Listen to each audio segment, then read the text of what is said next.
Payg'ambarimiz sollallohu alayhi vasallamdan tavsiya bor. Rasululloh aytadilarki, Arafa kunini ro'zasi men umid qilamanki, o'zidan avvalgi 1 yil va o'zidan keyingi 1 yillik gunohlarining kechirilishiga sabab bo'ladi deb aytganlar.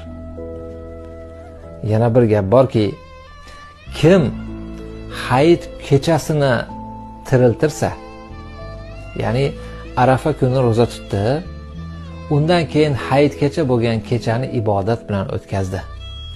Kim hayit kunini tiriltirsa, hamma qalblar o'lganda ham uni qalbi o'lmaydi degan gap bor.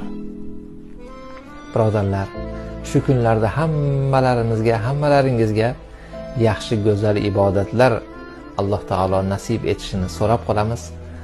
Muborak bo'lsin, xayrli bo'lsin, Alloh taolo qabul qilsin. Payg'ambarimiz sollallohu alayhi vasallamdan tavsiya bor.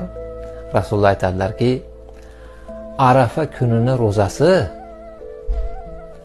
men umid qilamanki, o'zidan avval